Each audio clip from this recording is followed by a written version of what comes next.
So good morning again, everyone. I am Resa Matthew, and I serve as the acting director for our Division of Positive Youth Development and the director for our Division of Data, Performance, and Policy. So happy to be here. And I want to say welcome to our closing plenary session. We have a real treat for you this morning. And I know that during the conference, we have learned from so many exciting and informational presentations and a wealth of educational resources to incorporate into our work. So to close, what I think has been the most invigorating conference we've had, we have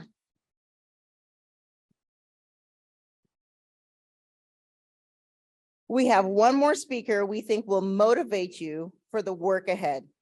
If high energy and being inspired to perform your best are part of your everyday existence, then I think you are really going to connect with our closing speaker, because that's precisely what Dr. Laymon Hicks delivers. He travels the nation encouraging audiences to level up and reconnect to their why. He is the author of 5 books, an adjunct professor, leadership consultant, and sought after speaker who has addressed nearly 1 million people in 45 states. Dr. Hicks specializes in experiences that challenges audiences to remove obstacles and better their best. When Dr. Hicks steps to the microphone, he keeps it real. He's funny, and his energy is going to keep you on the edge of your seats. And so I have the pleasure of welcoming here this morning Dr. Laymon Hicks. So please give him a round of applause.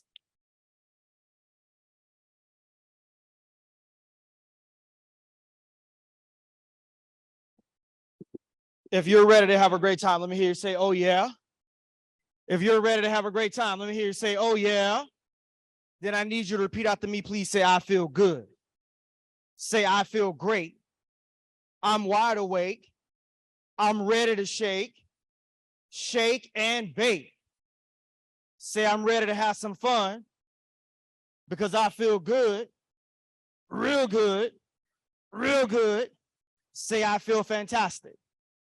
Now turn to your neighbor and say, neighbor. Say, neighbor. Neighbor. Say, I don't know about you. I really don't know about you. But I've just come to tell you that I, say it with some sass, say I. Tell them, say, I look better than you do. Give yourself a round of applause, y'all.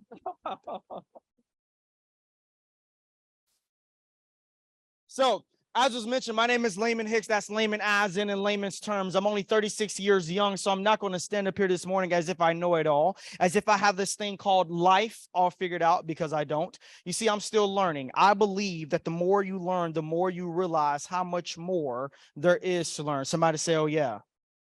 I believe that the more you learn, the more you realize how much more there is to learn. So in essence, no one knows it all. But here's what I do know. I know that you all have had a great time the last 3 days. I know that, right? I know this, that there's no other place that I would rather be right now at this moment than here with you all. I know this. Young people are hurting, and many of them are dealing with challenges that they are not prepared for.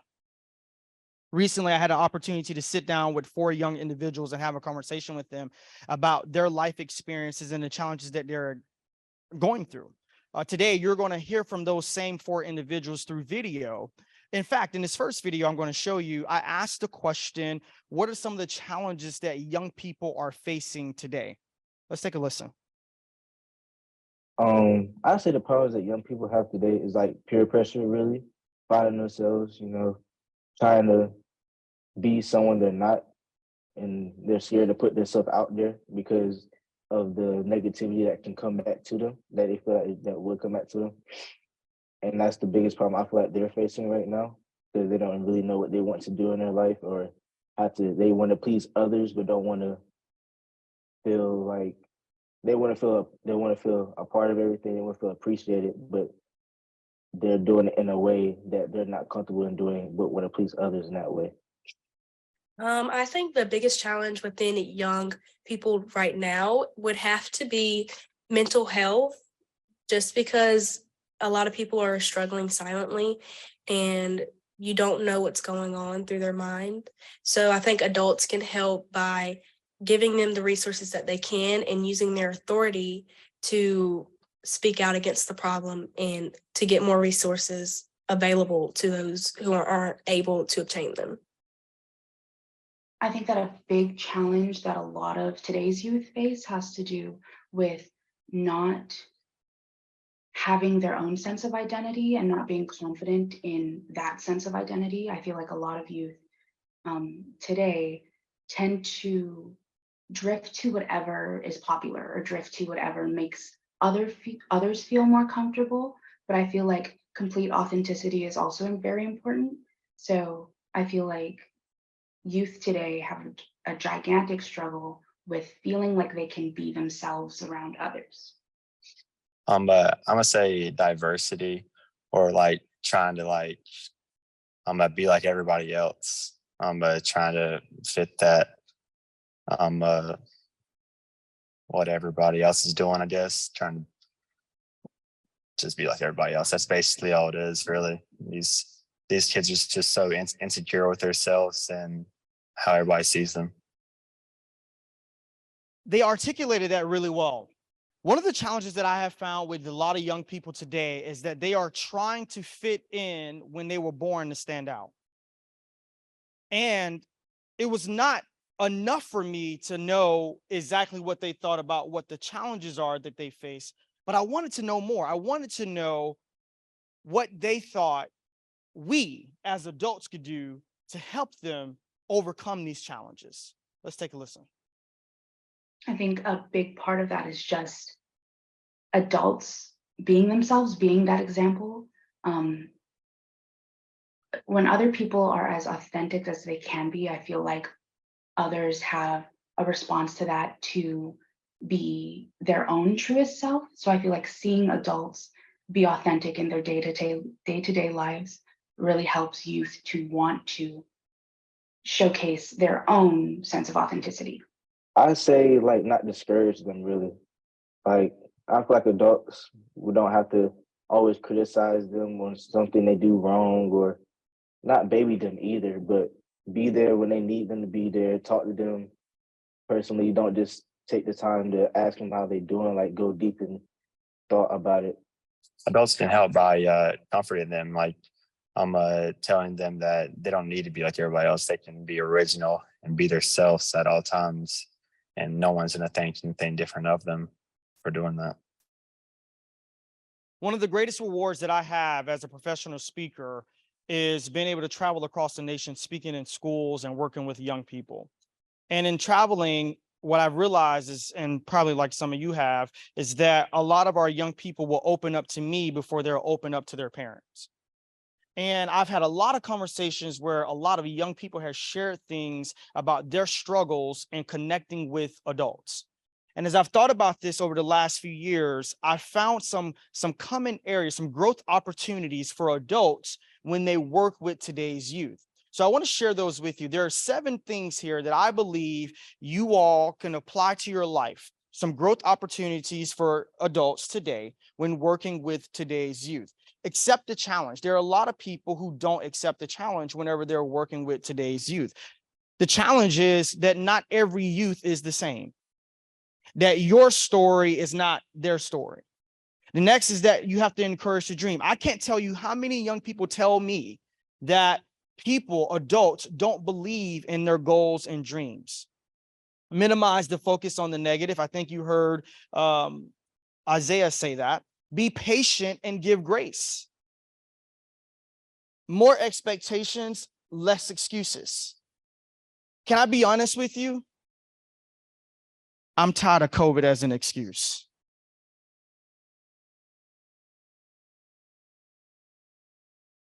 When we set the expectation for young people, they will rise to meet it. And so we have to give them the opportunity to do that. Instead of saying they can't do it, tell them they can do it. You got to get the butt out the way. Understand that I'm not talking about this butt that we sit on, but the BUT. Because there are a lot of adults who go through life saying, you can do that, but you can do this, but you can do that, but. I often tell students to tell their parents or adults that they work with, whenever someone says you can do that, but just tell them, just drop the but. Hey, no, don't do that, okay? But get the but out the way. And then my favorite one is here. A lot of students share with me that they have adults in their lives who are physically present, but not emotionally present. And you all have friends and people in your lives who are the exact same way. Physically present, but not emotionally present. So these 7 things right here are growth opportunities that I see for adults when connecting with our young people. Now, I told you that I didn't know everything. And again, I'm going to affirm for you, I really don't know everything. But one of the things that I do know is that young people need you. They need you. And how do I know that? Because had it not been for someone like you, I wouldn't be where I am today. Had it not been for a caring adult like you, I wouldn't be able to travel all across the nation, speaking in schools, doing what I love to do. Had it not been for a caring adult like you, I wouldn't have served as a student body president at Florida State University, where I managed a budget of $10.3 million on a campus of 38,000 students. Had it not been for a caring adult like you, who encouraged me to dig deep, to go after my goals and dreams in life, to maximize my greatest potential, I would not be on this stage this morning. So today I've come to say thank you. Thank you for all that you do. Thank you for who you are. And thank you for what you will do. Thank you.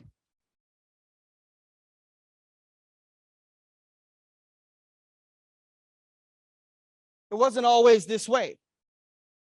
In fact, growing up, had you been there watching me grow up, you'd have noticed a young man who was hurting inside. You see, I was raised by my grandmother and grandfather, and after 25 years of marriage, I watched my grandmother and grandfather get a divorce because he cheated on her. Had you been there watching me grow up, you'd have noticed a young man who was scared, terrified, worried to death whether or not my mom would go to prison. You see, my mom found her husband cheating on her, so she tried to kill him. Had you been there watching me grow up, you'd have noticed a young man who was scared, who was terrified and worried to death whether or not my aunt would live. You see, my aunt found her husband cheating on her. She confronted him, he choked her out, and he left her there to die. Luckily, she's alive today. You see, but what you really would have noticed was a young man who was hurting inside. My dad wasn't there for me. I used to think that I was the only kid in the world who didn't have a father figure in his life. Growing up, I had to watch my peers every day in elementary school get dropped off by their mom and their dad, but my dad, he wasn't there. I can vividly remember calling my dad up saying, hey, Dad, I want to hang out with you. Would you come pick me up? And he was like, yeah, Laymon, I'll be there to pick you up. And I was so excited, like, yes, my dad's coming to hang out with me. But he never came. And I called my dad back up and I said, Dad, I thought you said you were going to pick me up. He said, Laymon, something came up, but I'll be there the next time. I said, Dad, you always tell me that you'll be there the next time. You always say to me, Laymon, I will be there the next time. He said, Laymon, I'll be there the next time. Are you sure? You're positive?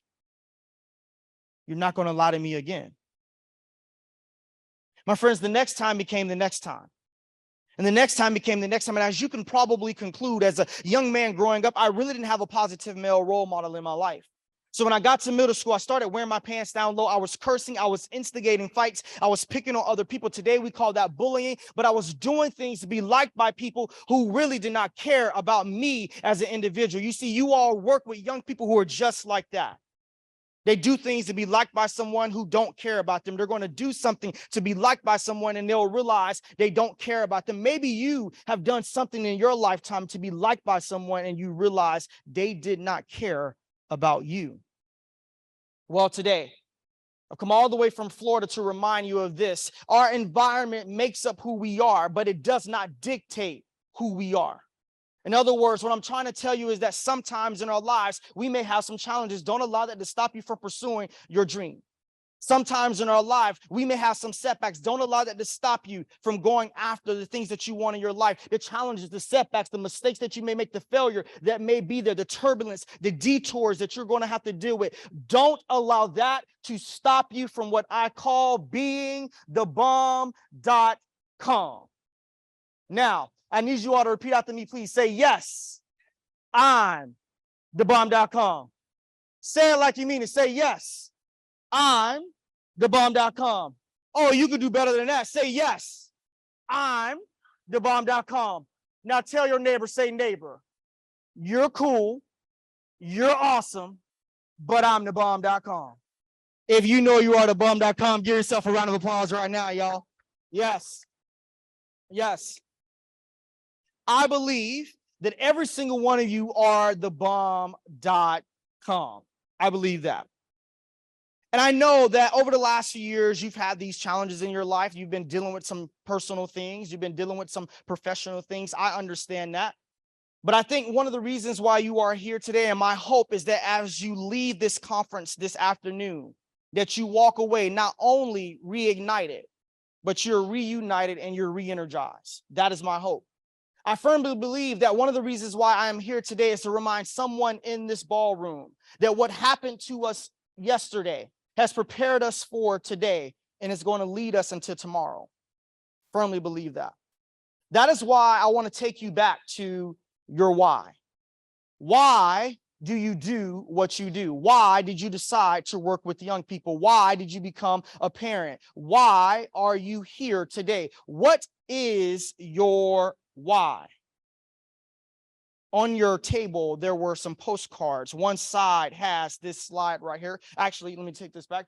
On your table, there's some postcards. I want you to get that in preparation for what I'm going to have you to do. My belief is that when our why is strong, the when, the what, the where, and or how will reveal itself. When our why is strong, when life knocks you down, it'll be easier to get back up. When your why is strong, when you feel like giving up, when you feel like you can't do it anymore, focusing on that why will get you through another day. Your why inspires you. Your why is your purpose. What is your why?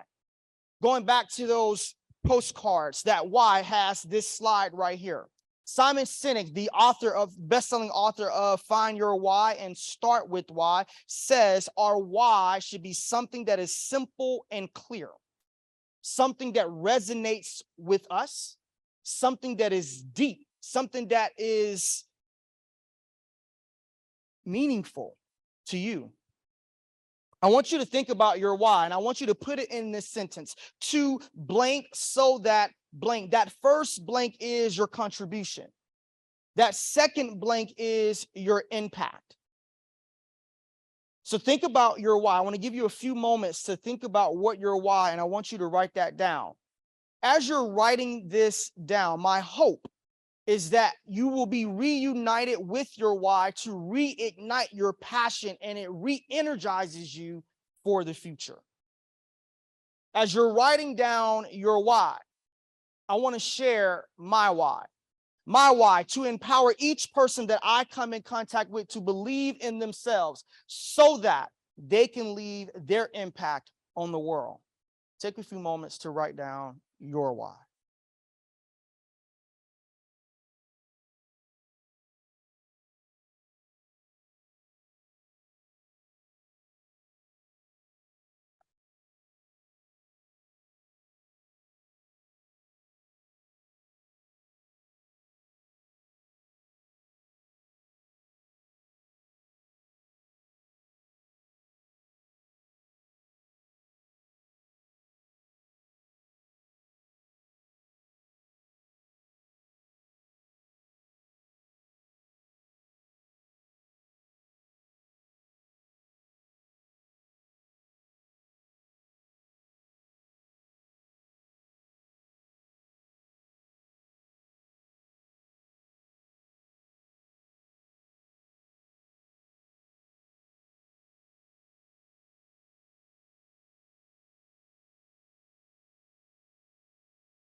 Would anyone like to share their why?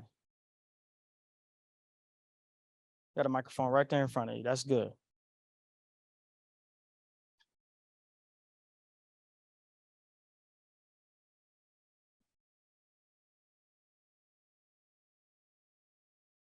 My why is to build protective factors in children, and so that they can break damaging cycles and empower the next generation, and so on.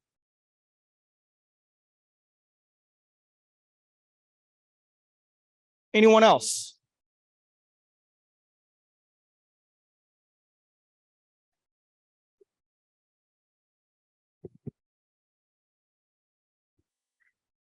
My why is to be a voice, to make a difference so that our youth can reach their full potential and be what they want to be.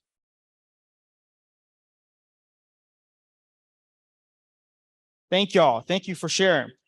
What I realized on this journey of why is that our why is always under construction.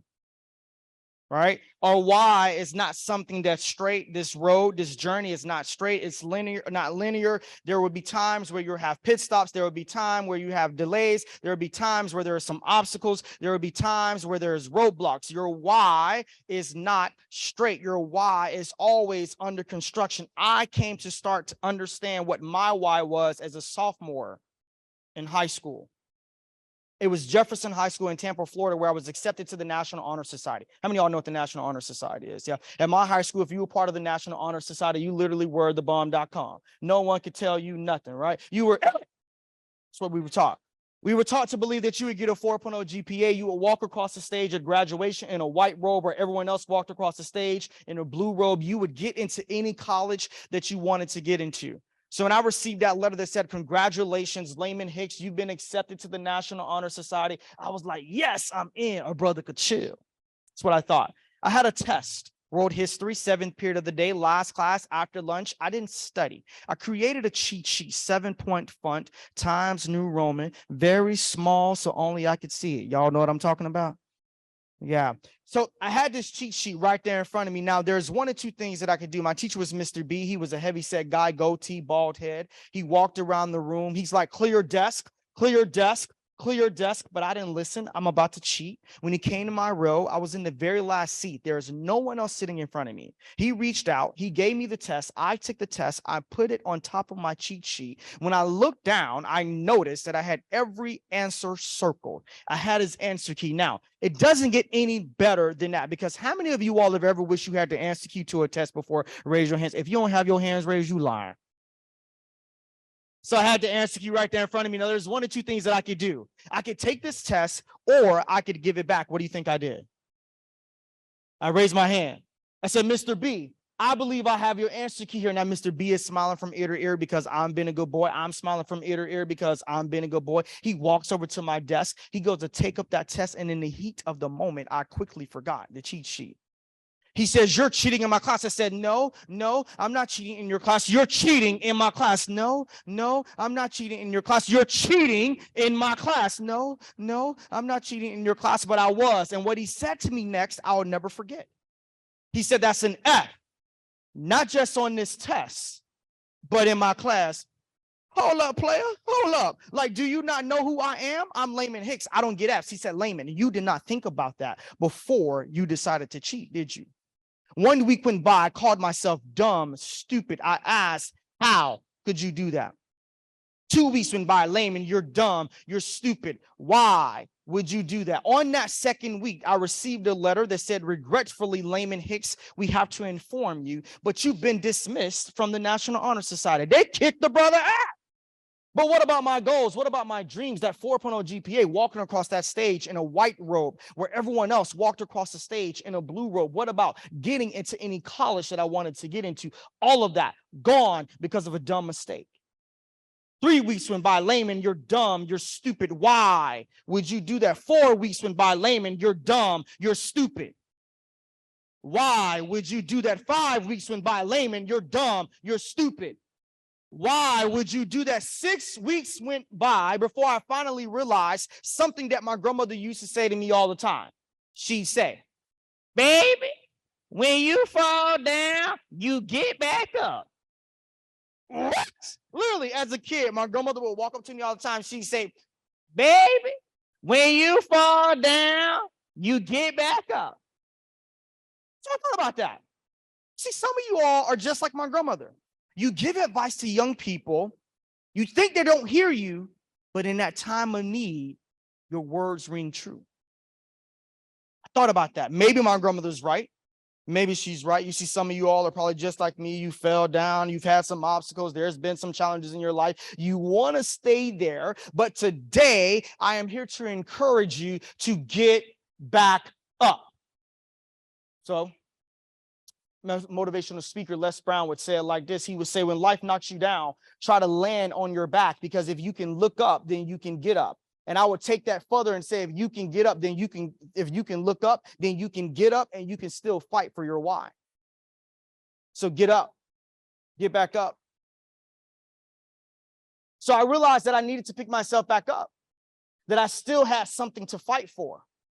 By the time that I graduated from high school, I graduated as the only African-American male in my graduating class with over a 4.0 GPA.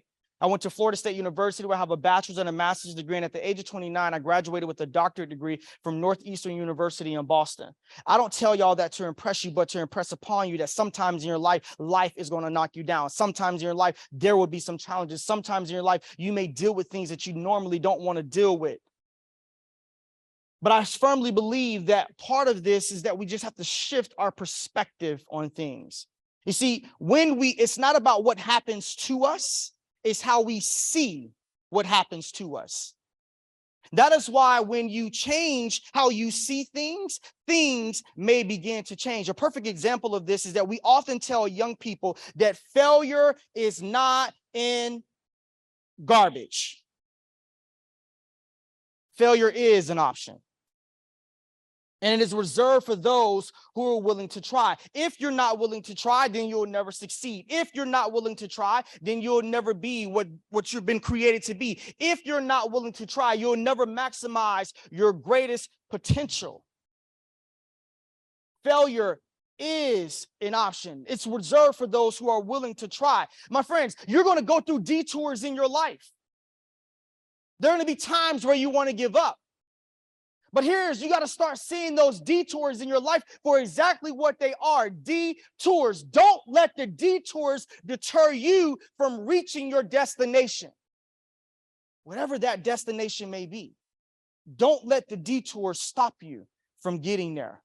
So keep fighting, keep dreaming, keep believing for your kids, for yourself. You got this. And as the GPS would say, recalculating route. Repeat this, please. Say reignite, reunite, re-energize. Say it again. Say reignite, reunite, re-energize. Now, I told you that I had the conversation with these 4 young individuals. The conversation was great. If you don't know it, I want you to hear it from me. Your impact is immeasurable. Your impact is immeasurable. I asked the young people that I spoke with about a positive adult in their lives who's made an impact on their life. Listen to how they spoke of these adults. So I go to this camp called Young Life, and when we go there for like a week or so, we have a adult talk to us about God and everything, like one-on-one. And I have like big struggles with like tests and everything, and he like expressed to me that stuff doesn't really matter, and how I just need to find stuff that fits me, and whatever I'm good at, I just need to be strong with that and don't worry about anything else. A time when an adult made a positive impact on me had to have been throughout my high school career. I feel like throughout high school, I've had a lot of teachers that were able to support me in my own ambitions and give me the resources that I needed to succeed both in and out of school. So just being there to talk with me when I needed it and give me those extra resources was very helpful. Adult in my life that made a big impact on me, really, I could say is my mom, my grandma, and my grandfather. They really been there for me. They always showed me the love that I needed. Even when I thought I was down, they always was there to pick me up when I needed to be picked up. Um, they support me in everything I do. They help me follow my dreams and support me on where I want to be and where I want to go, and give me that little push I need every now and then. The other caring adult I can really say is my avid teacher and my coaches, like all of my coaches. They always find a way to push me beyond my limit, even if I think I have a limit and I can't do it anymore. Like I can go to them for anything, no matter what. I trust them a lot.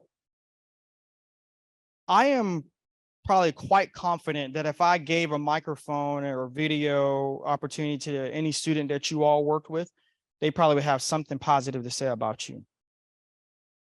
Your impact is immeasurable.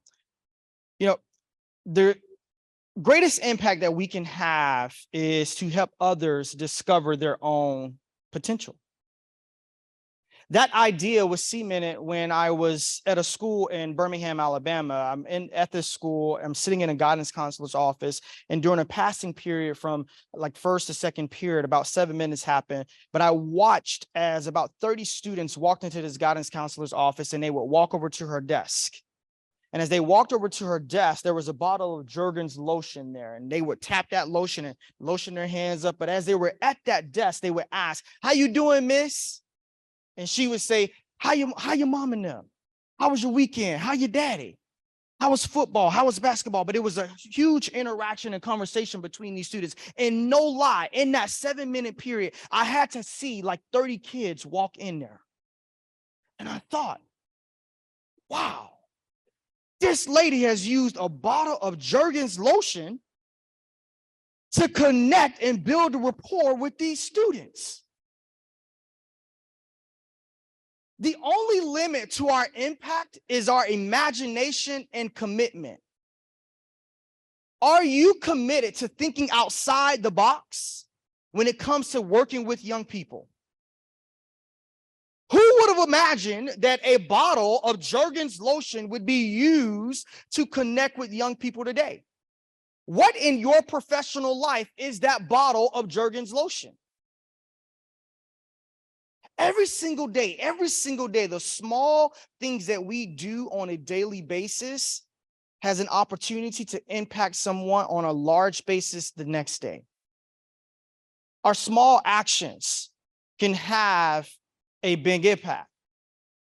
The small things we do today have a big impact tomorrow.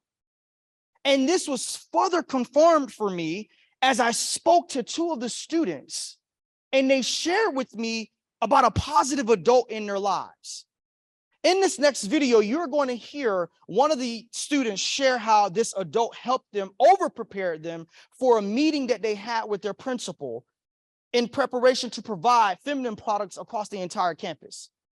Then you're going to hear from this young man who shares about this adult, and I mean literally just marvels in the magnificence of this. You know what? Don't even take my word for it. Just listen. Well, first she had me write down everything that I was thinking. She had me come up with a game plan to bring to the principal. So that had me thinking of how we would get the products, how we get the money, and how long would we distribute them, when would we do it, where would we put it in the bathroom, just kind of every single thing you could have thought of and every single question that could have been asked. So I would have already had an answer for it when I had that meeting with the principal. One of the most powerful people I know. Like I've known her for a long time, basically, really all my life, because she helped my mom raise me. They're best friends. So like I grew up, she helped raise me and all that. So I look at her basically as another mom. She's like one of the most powerful women I know. She pushes everybody and makes everybody a better person, no matter what. She's very enthusiastic. She's loving. She's caring. No matter what you do to her or how you come off to her, she will always come off in a respectful manner. She don't really care who you are or what you've done in the past. She'll always give you a chance to redeem yourself. She makes you feel like you're wanted, and she loves you with all her heart, no matter what, honestly. Yes, Miss Charity really she makes me feel powerful. She pushes me to feel powerful. She makes me feel like I'm the only person in the world that can control anything. So like we have conversations where like she can just push me to be more than I am. She pushes me to be someone but outside of football and outside of sports and outside of athletics. She pushes me to have other dreams and not just focus on my goal and dream in football and other sports I want to do. She wants me to do other things just in case this doesn't work out either. So she gives me those other options to help me go those ways. She guides me in the ways that I think that's interesting and leads me in that right path. And for that, Miss Charity, I thank you. Ladies and gentlemen, would you help me thank Miss Charity? Miss Charity, would you please stand up?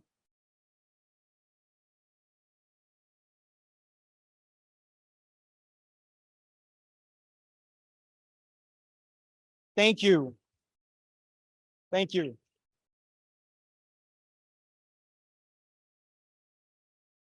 As I sat there and listened to them talk about the impact that you've had, I was like, oh my gosh, this is so good. And then I found out that you were going to be here. And I'm like, oh my gosh, this is even better. Thank you for what you do. And I don't just say that to you, but I say that to all of you. Because again, if I gave the microphone to or an opportunity to speak with one of your students, I'm sure they probably would say the exact same thing about you.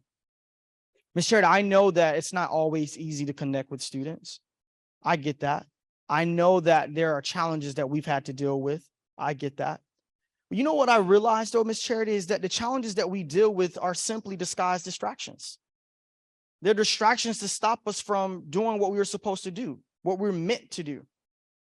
I understand that because it was some years ago, I was flown from Florida to California to work with 1,200 middle school student leaders. 6th, 7th, 8th graders fired up about leadership, passionate about leadership. I'm at this conference. I was in a brand new suit, brand new shoes. Their brother was decked out. A group of students walked up to me and they were like, hey, Laymon, we are about to board the bus and head to the beach. Would you like to come? Now, y'all know me and the beach, we probably really don't get along like that. You know, Black people don't like no water. I'm joking.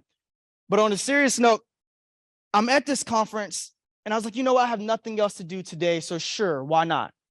So I get on the bus, I'm headed to the beach in California when I realized that I did not have the opportunity to change my clothes. And so I'm on the bus, headed to the beach in a suit. Who does that? This guy.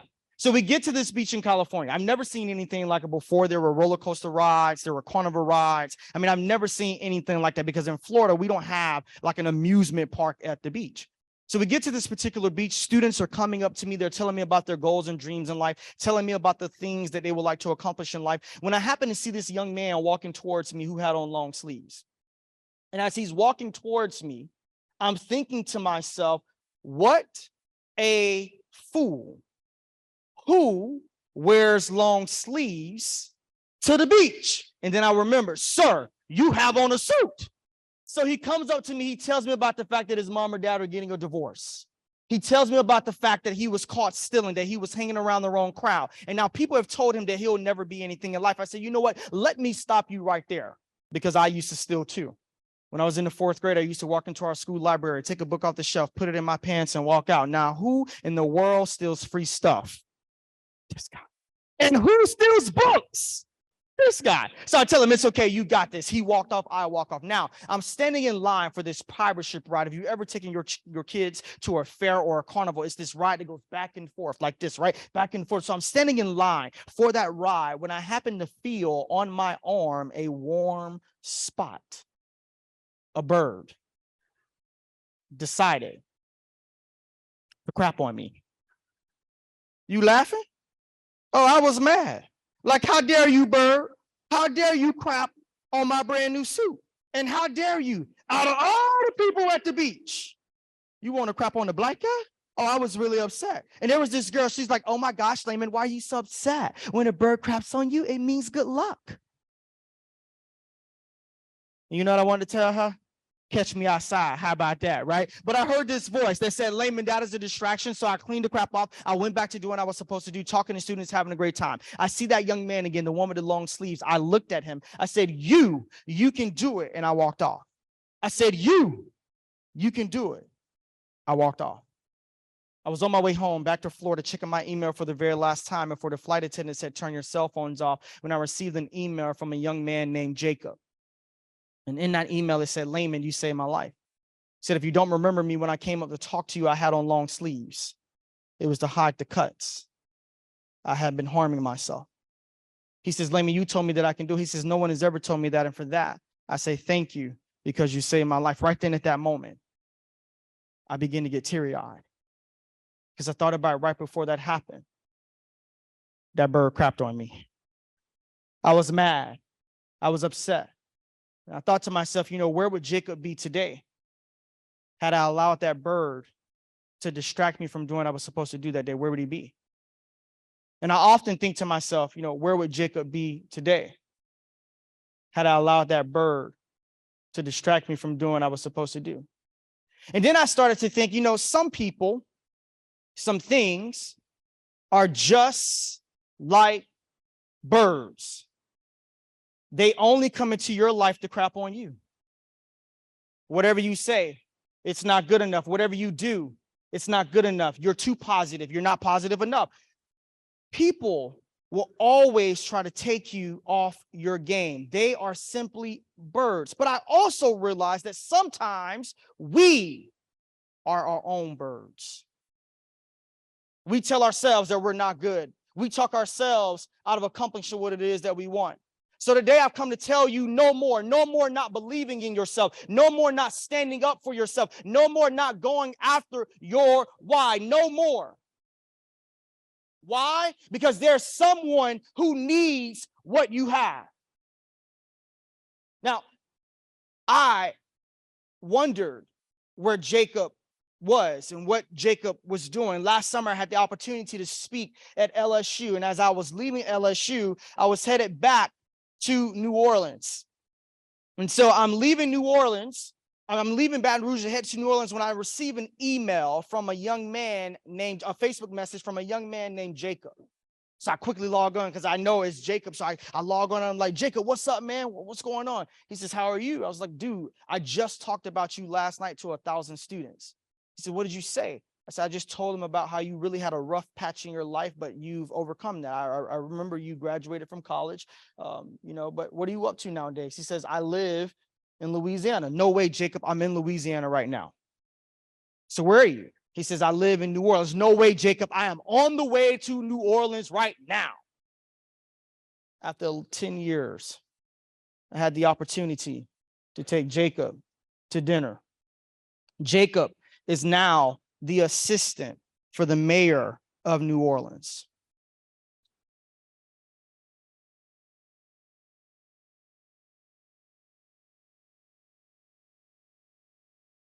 What I rarely share about this story is that on my way out to California, I was trying to figure out what my life was going to be. I had applied for an assistant professor position at a local community college. There was 2 positions available. 194 people applied for the position. I was one of 4. They had the opportunity to sit down with the dean for final consideration. The day before I flew out to California, I got the call from the dean that they were going to go in a different direction. On the way to California, I was reading a book called The Seed by a best-selling author named John Gordon. John Gordon also wrote The Energy Bus. But in this book, John talks about we've been given a seed, we plant that seed, we water it, and the harvest will come. On my way out to California, I was praying, what is my purpose in life? Reveal that to me. I get out to California, that bird crapped on me, but I heard that voice that told me that was a distraction. And when I got this email from Jacob, I knew in that moment that was confirmation for me that this is what I'm supposed to be doing with my life. Who would have thought? Who would have thought, right? As I was sitting there going through this, the question was, why me? Why did this bird crap on me? Why did I not get this job? Why me? Oftentimes what I've realized is that we ask ourselves that question a lot. Why me? And we're asking that question because we're dealing with turbulence in our lives. I fly on planes quite often, so I see a lot of turbulence. That plane drop and it drops, and sometimes your stomach drops with it. But what I realize is that the turbulence in your lives is symbolic to the negative thoughts, the negative people, and the negative energy. But what's interesting about, even though you're experiencing a rough ride, you're experiencing this turbulence, that plane always makes it to its destination. What am I saying to you is that even though you may be dealing with some turbulence in your life, keep going. Because on the other side of that turbulence is something rewarding. Keep going. It was why, today I want to reunite you with your why, to reignite your passion and re-energize you for the future. But here's the reality. I'm telling you all of this stuff and giving you a glimpse of my life. One of the things that I used to hate was taking pictures. And people would say, but you take pictures with young people all the time. And I would say, yeah, I get paid to do that. Take this photo for an example. I got this picture from a parent. She sends me this email. In this email, it says, Mr. Hicks, I'm the parent of the shorter boy hugging you in this photo. You were a speaker for him in 2013 at Blue Valley Middle School in Overland Park, Kansas. His name is Reet Underwood, and he was murdered on April 13th, 2014 with his grandfather at the Jewish Community Center in Overland Park, Kansas. If you Google his name or my name, Mindy Corporan, you will see all the information on the senseless shooting that took their lives. I was sent this photo today of him with you. I remember the day that you spoke to him. He was very energized by what you had to say, and he must have taken some actions to make a difference in other students' lives. The outpouring of love, support, and then communication from our community and the students in particular has been enormous. I want you to know that you made a difference in his life. He then made a difference in the lives of others too. Thank you. Mindy sent this email and told me that I spoke to her child's school in 2013. It was actually in 2012. So 2.5 years later, I received this email from her about the impact that I had on her child. When you are walking in your why, you may not receive the applause that you think you deserve. Do it anyway. When you are walking in your why, things may not go the way that you want them to go. Do it anyway. When you are walking in your why, things may not be as easy as you want them to be. Do it anyway. When you're walking in your why, you may find yourself asking this question, why me? Why me? It was why me when I was flown to Colorado 3 days after the Aurora shooting. And as I'm walking up on stage, my client whispered in my ear that there are people in my audience that day whose brothers and sisters were shot, whose friends were shot and killed. And as I'm walking up on stage, I'm asking myself, Laymon, what do you say? What do you say to this community that's trying to heal?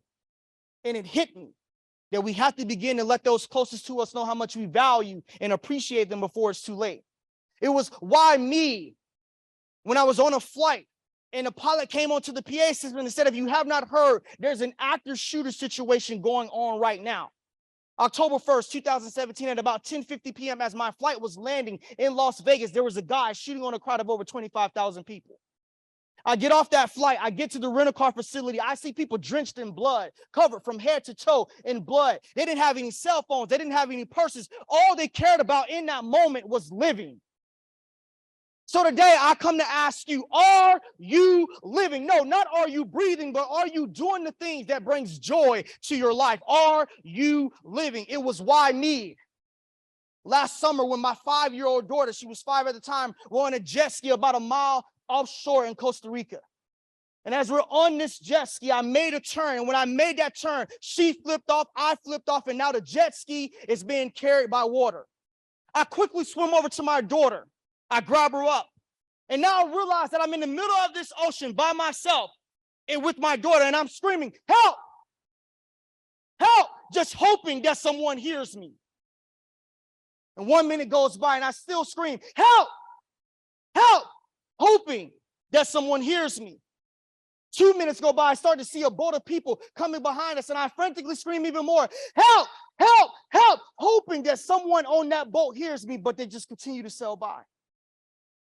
At about 3 minutes, my daughter screams out, Mommy! And I tell her, Carson, you can't do that, because if you do that, then I'm going to freak out. 4 minutes go by and I'm starting to think that maybe I'm going to die. Maybe I'm going to die. If I'm going to die, at least I'm going to die with my daughter's arms wrapped around me. 5 minutes go by and I'm screaming, help! Just hoping that someone hears me. 6 minutes go by, 7 minutes go by, and finally about 8 minutes, I see a guy throwing off a life vest, hopping on another jet ski and beelining out to my daughter and I. Obviously, you know how that story ends because today I'm here to tell it to you. But why do I tell you that story? Because there's someone in your life who's been screaming out help, and you are going to rescue them. And maybe it's you. Maybe you've been the one who's been screaming out help. Maybe you've been saying, you know what, I just wish someone hears me. And they are. They have. You, my friends, you are the one. You are the one. The reason that you say, why me? It's not that it's why me. It's why not me. You are the one. You are the one to be there for the young person to pick them up when they need someone. So don't ask why me. Ask why not me. Every single one of you have been called for this exact moment. Every single one of you have been called for times just like this. It's not why me, it's why not me. You know, if I were to take this, if this mirror was behind me and I was to take this mirror and I was to throw my hand on it, the mirror probably would shatter. It probably would crack. It probably would break. What am I saying to you is that even when you break a mirror can crack, a mirror can shatter, but its broken pieces can still be used. I'm saying to you that even in your brokenness, even in times where you feel like giving up, even when you call the question about what are you doing, if you're doing enough, even when you do all of that stuff, there's still purpose for what you do. There's still a reason why you do what you do. So don't give up. Don't give in, because there's someone out there who needs what you have. Someone needs you. You are the light to someone's darkness. You are the light to illuminate the greatness in some of our young people. You are what's needed right now, at this moment, in this moment, at this time. You. So thank you for what you do. Get back to your why. Get back to the thing that you just wrote down moments ago. When you feel like giving up, get back to that. And the reason why I had you write it down, because I want you to take that and I want you to carry that with you. So you always have something to refer to. On one side, it reminds you that someone needs you. On the other side, it's your why. Why you do what you do, what should inspire you, and your purpose, your why. Now, I want to read a story to you called The Bracelet. And I want to read this story because I think it's befitting to what we all do every single day.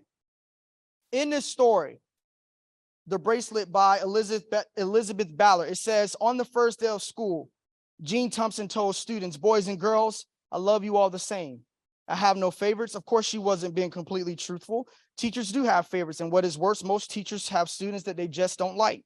Teddy Stallard was a boy Miss Thompson didn't like. He didn't seem interested in school. There was a deadpan, blank expression on his face, and his eyes had a glassy, unfocused appearance. When she spoke to Teddy, he always answered in monosyllables. His clothes were musty, and his hair was unkempt. He wasn't an attractive boy, and he certainly wasn't likable. Teachers have records, and Jean Thompson had Teddy's. First grade, Teddy shows promise with his work and attitude, but poor home situation. Second grade, Teddy could do better. Mother is seriously ill. He receives little help at home. Third grade, Teddy is a good boy, but too serious. He is also a slow learner. His mother died this year. Fourth grade, Teddy is very slow, but well behaved. His father shows no interest. Christmas came and the boys and girls brought presents and piled them on Miss Thompson's desk. They were all in brightly colored paper except for Teddy's. His was wrapped in brown paper, held together by Scotch tape. On the paper, he had written the simple words, for Miss Thompson from Teddy. When she opened Teddy's present, out fell a gaudy rhinestone bracelet with half the stones missing and a bottle of cheap perfume. When the other boys and girls began to giggle, Miss Thompson had enough sense to silence them by immediately putting on the bracelet and putting some of the perfume on her wrist. Holding her wrist up for the other children to smell, she said, doesn't it smell lovely? Isn't the bracelet pretty? And the children, taking their cue from their teacher, readily agreed. At the end of the day, when all the children left, Teddy lingered, came over to her desk and said, "Miss Thompson, you smell just like my mother, and her bracelet looks real pretty on you too. I'm glad you like my presence."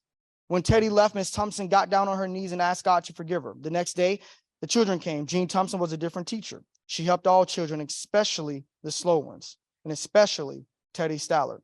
By the end of the school year, Teddy showed dramatic improvement. He had caught up with most of the students and was even ahead of some. She didn't hear from Teddy for a very long time. Then one day, she received a note that read, "Dear Miss Thompson, I wanted you to be the first to know I will be graduating in high school, second in my high school. Love, Teddy Stallard." 4 years later, another note came. "Dear Miss Thompson, they just told me that I will be graduating first in my class. I wanted you to be the first to know. The university has not been easy, but I liked it. Love, Teddy Stallard." And 4 years later, "Dear Miss Thompson, as of today, I'm Theodore J. Stallard, MD. How about that? I wanted you to be the first to know. I'm getting married next month on the 27th to be exact. I want you to come and sit where my mother would have sat if she were alive. You are the only family I have now. Dad died last year. Love, Teddy Stallard." Miss Thompson went to that wedding and sat where Teddy's mother would have sat.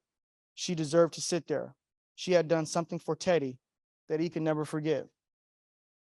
My friends, many of you are Jean Thompson.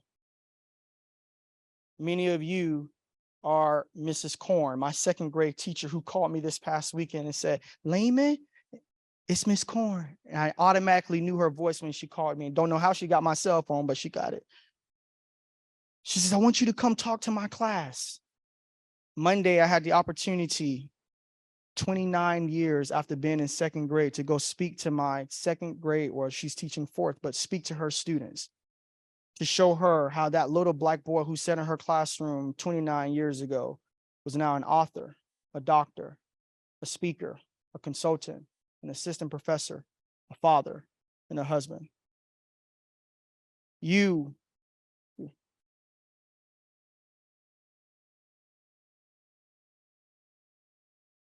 are laying the groundwork for a lot of young people to go out into this world and make a difference. So get back to your why. Get back to that thing that you wrote down, because there's someone who needs what you have. Someone needs you. So don't forget to always let your light shine. My advice would be to provide that safe space and to not only listen to their words, but listen to their body language and love and care for them. My advice would be to just show love to them, show them that you care about them. And once you have their love and trust, then whatever you say is just gonna come off so sincere and trustworthy. And that's how you start it off. My advice would be to be open-minded and open to listening. I feel like young people right now are trying to figure themselves out, and just being an open-minded person who's there to listen and give them advice is very helpful.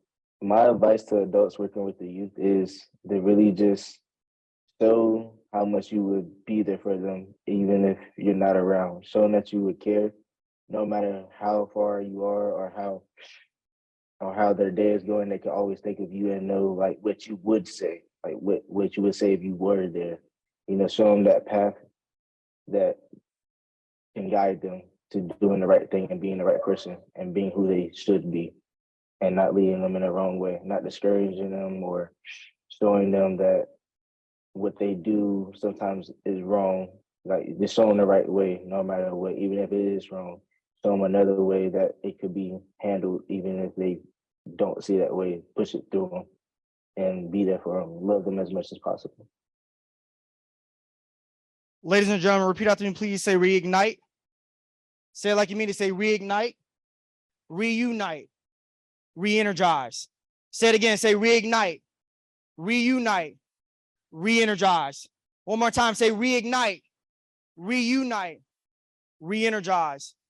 My hope is that when you all leave this conference, that you walk away all three of those things. And then when you go back to your respective homes, that you continue to touch the lives of the young people that you work with. They need you. They hear you. They see you. Thank you so much for allowing me to be here with you all. I appreciate you.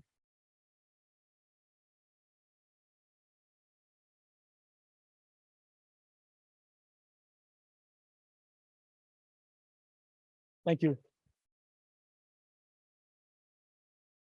So I've been told that we have like 10 minutes for some Q&A. Feel free to ask whatever you want. Do I have a dog? Do I have a cat? Whatever you want to know.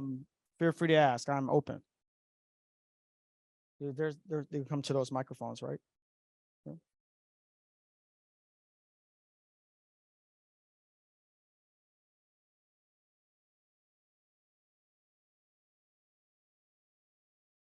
Oh, we have one.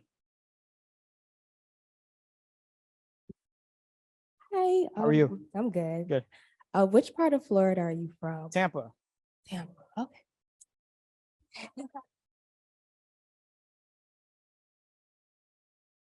That was easy.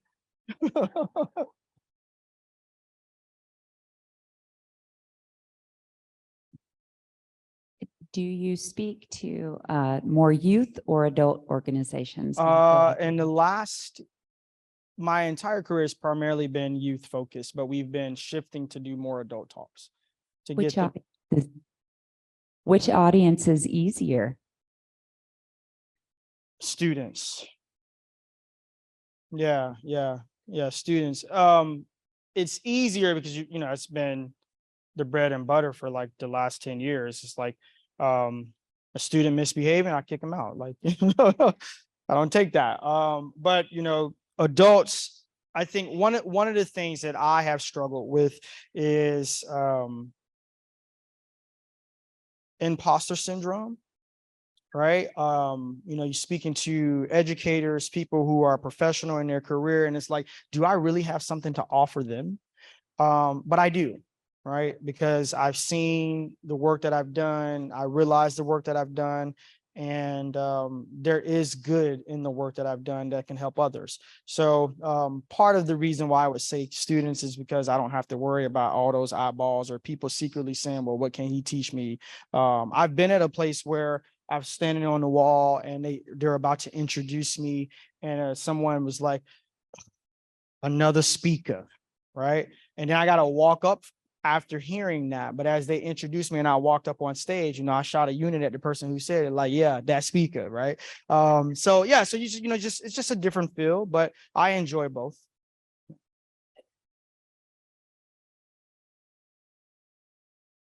This is adding on to that question. How does your presentation or your speech change when you're talking to young people? Does it? And do you have them fill out these really cool cards? No, actually, I just got those cards made for this presentation here. First time ever using them. Yeah, so you're the first group, right? I don't have them do anything as far as filling out. When I talk to young people, they hear two of the stories that I shared today. And then I share a principle with them that in life that they have to be hungry, that they have to get off their butt, they have to go get what it is that they want. There are a lot of young people today who sit on their butt and think that the world's supposed to give them what they want. That's not the way the world works. And so, you know, I share with them that good things come to those who wait. That's what we've heard that before. That's garbage. Good things come to those who wait, but great things come to those who are willing to get up, get out, and go get them. And so they hear that from me. They also hear, I do this part of my talk where I talk about my cousin who had turned 22 years young on July 11th. And then 4 days later, she passed away from a massive heart attack. And so I have every student in my audience close their eyes and think about someone that they should say, well, first, let me back up. I didn't call her and tell her happy birthday. I was playing video games. I was like, oh, I'll do it later. And then later became never. And so I have every student close their eyes and think about someone that they just need to say, thank you for what you mean to me. And then I have them take out their cell phone and text that person and say, thank you for what you mean to me. And then I'll bring the student up on stage and have them call their mom in front of the entire school and say, thank you for what you mean to me. And it's crazy because you don't know what the parent is going to say. This earlier, you don't. I've had parents cuss their kid out, like it's you know, it's just crazy. So, but recently I had a kid, I was in Missouri, Clinton, Missouri. He called his mom and she sounded like she was asleep, but I don't know if she was. And she was like, okay, yeah, whatever, click. So I said, call her back. He called her back. And she's like, what do you want? And so it's like, I'm just calling to tell you, you know, that I love you. I appreciate you. She's like, okay, yeah, whatever, click. I was like, call her back. Because I want her to say it back, right? So he called again. He's like, Mom, I'm dead serious. Like, I'm calling to let you know that I appreciate you. I love you. And like, you can hear like the attitude. And so I grabbed the phone because now you in front of the entire school doing this. And I shared with her who I was, why he was doing it, whole attitude change. Oh, now she crying. Right. And so he, you know, said it, he hung up the phone, but then I cried because I thought about how many young people go through that. Right. The physical availability, but not the emotional availability. And then it was on display for the entire school to hear it. And I don't know what the struggle is, but there was obviously something there. And all he wanted in that moment was just to say, thank you. I realized, just as I said earlier, I realized that young people today will tell their friends, I love you before they tell their parents. And so part of the reason why I do that is to help them to bridge that relationship. I had a young man in Kansas, a young man sends me an email. I felt the strong connection with him. And when he raised his hand, when I asked that question, who are you thinking about? He said, my sperm donor. And I knew exactly where he was going with that because I used to call my dad the exact same thing. He wasn't a father to me. He wasn't a dad to me. He was just a man that helped bring me into this world. So the young man says, you know, I want to call my dad. So he came in front of 1,800 people and he called his dad. Dad picked up the phone. And he's like, what? He says, Dad, I just want to call and let you know that I appreciate you. He said, what? He says, Dad, I just wanted to call and let you know that I appreciate you. When I got back to my hotel room that night, I received an email from that young man who told me that he had not talked to his dad in 5.5 years. But he had the courage that day to come to just call his dad and say, thank you, and that I appreciate you. There are a lot of young people today who don't share, thank you for what you mean to me. In fact, I'm going to have you take out your cell phone. I'm going to have you text somebody right now and say, thank you for what you mean to me. Gotcha.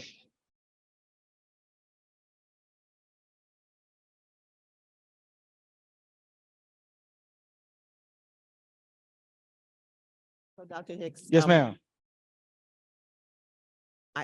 The stories that we hear from young people, they are so important. Yeah. And with the services we provide, to know and understand that youth voices should be a part of everything we do. So when you go, especially to the school systems, do you see there's awareness from adults that they should include the voices of young people? And if they don't, are you supporting that or helping them understand that that should be a part of any process that they put in place? Yeah, in their program? It's a great question. Yes and no. You see, because I work with a lot of like student council, different organizations that are trying to incorporate more student voice. You see those individuals who want student voice, but you see this old guard who is like, you know, I don't want to hear what they got to say. And I push back on that when I have the opportunity to speak with the educators. Typically, I don't have that opportunity, but when I do, I really push back on that because why don't you want to hear from them? And a lot of times why we don't want to hear from them is because we don't want to change our practice. And these young people are pushing you to think about things differently and see things differently. I remember, I can't remember, it was after one of these shootings of an individual. I was in California and there was a kid, he had to be like 10. He asked me what I thought about it. I flipped it. I said, well, what do you think? He says, my mom and my teachers told me I shouldn't have an opinion on that. And I was like, the world just saw a Black man killed. Everyone has an opinion right now. And I said to him, you should have an opinion. But for him to say that the adults in his life have told him not to have an opinion on that, it's just mind-blowing to me. So again, thank you for what you do because you are trying to provide the voice space for youth. But I'm willing to bet you that you got a few friends, people, coworkers that you see on a daily basis They not on the same level as you. And they don't care to hear what our young people say. Even my 6-year-old has something good to say, even though she told me the other day I should go be the manager at Dollar General. But even having a conversation with her is important. And so give the opportunities to students. Don't sit there and ask all the time or give your opinion, but give them the opportunity to speak. And when you give that opportunity for them to speak, my gosh, you'll be fascinated by some of the stuff.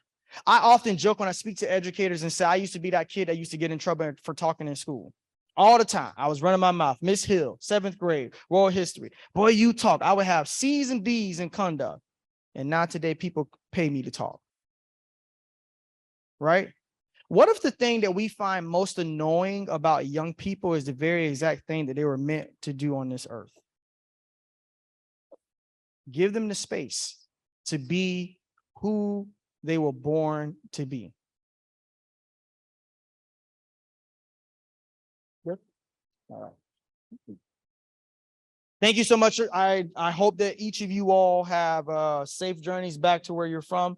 And I will be around in the back. Please come up, say hello, give a brother a hug, and best wishes as you move forward this year. Thanks so much again.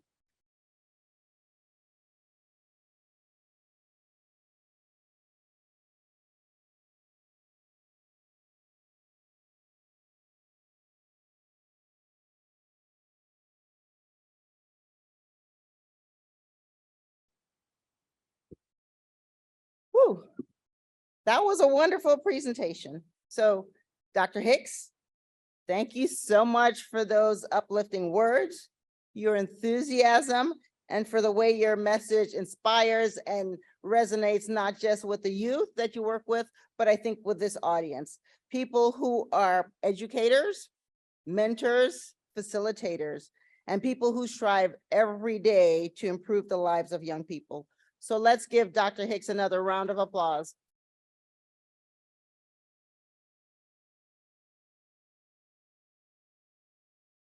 So I have to say, Dr. Hicks's words, it's really hard to follow. And so I was there thinking, how do I compete with that?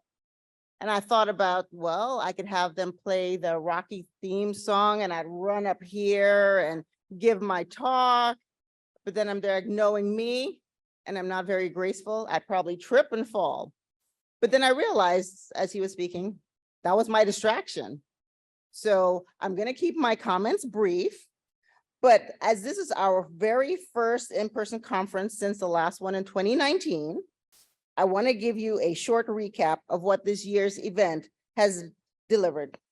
We received a little over 700 registrations, and that's not unusual for our APP conference, but we recognize that not everyone who registered was able to attend, unfortunately. So we've had roughly 650 confirmed attendees, plus a few people who have joined us on the 4 live streaming plenary sessions.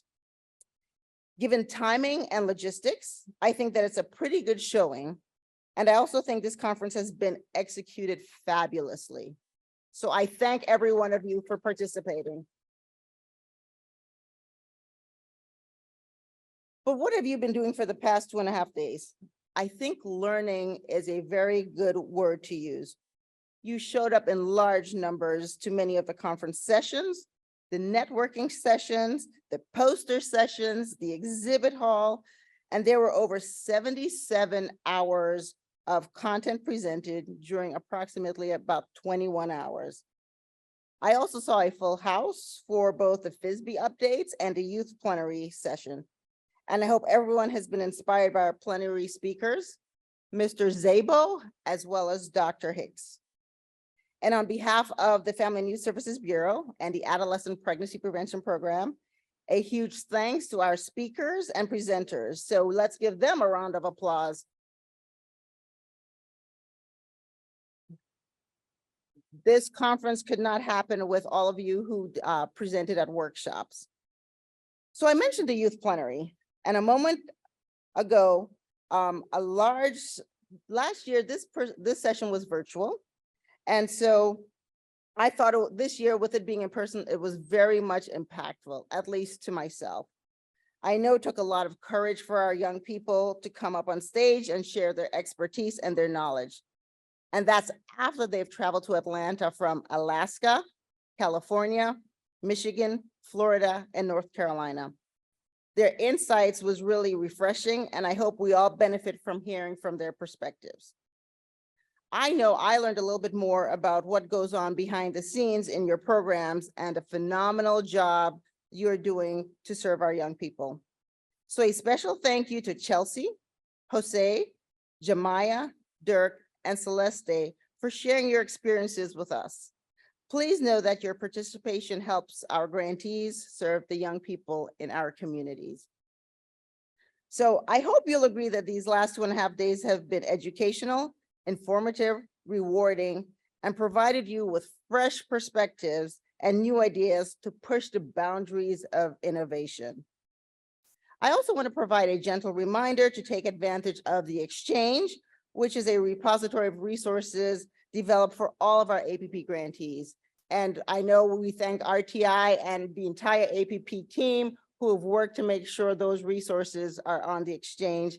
And it resonates with what you've shared with us in terms of what your needs are. We also continue to update the exchange site with new tools and resources to help augment your APP programming.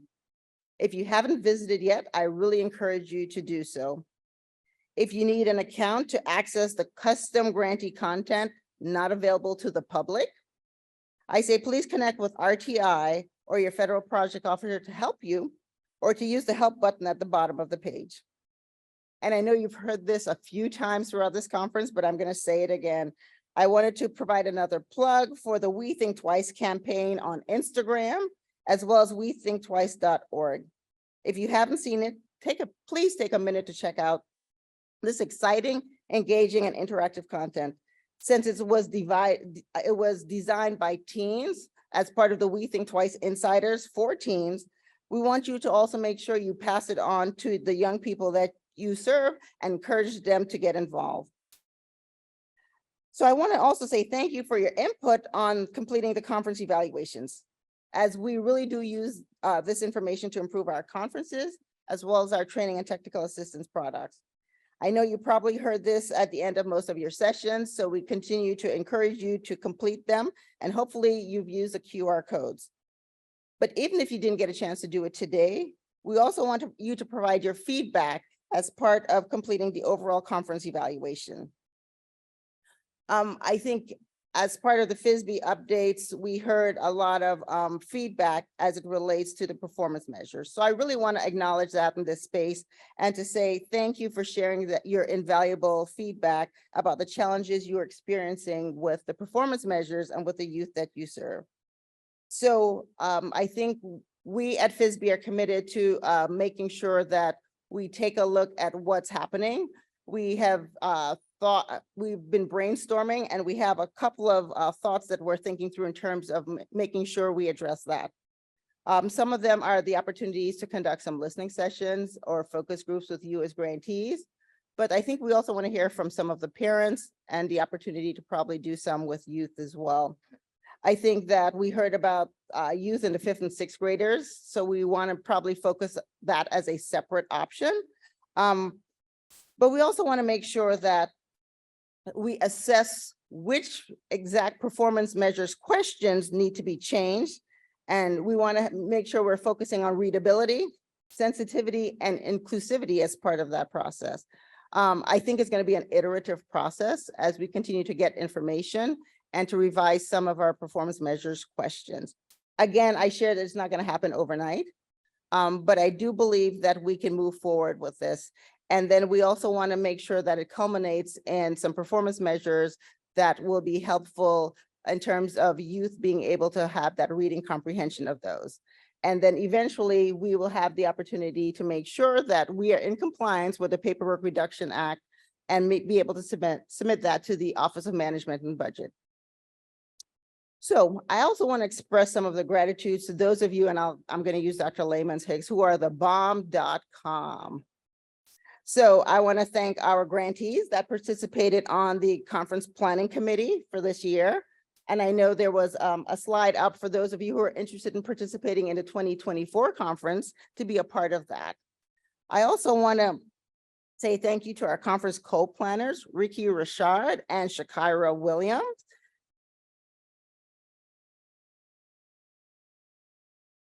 As well as all the input from FISB leadership and the APP staff as well, who contributed to this effort. To our prep and SRAE TA and TA provider, RTI, and their team for their expertise and efforts in helping us plan, design, and deliver such a great event. And then I want to say thank you to everyone for helping to make our first in 3 years in-person conference a huge success. And once more, to all of our grantees, thank you so much for being there and for the opportunity to learn and innovate and for being there for the young people that you serve. And on behalf of the Family and Youth Services Bureau, the Division of Positive Youth Development, and our colleagues at the Administration on Children, Youth, and Families, thank you so much for joining us, staying engaged, and for all of your contributions to the mission of our important program. And with that, I want to say happy Memorial Day and safe travels to each of you back home. Thank you all.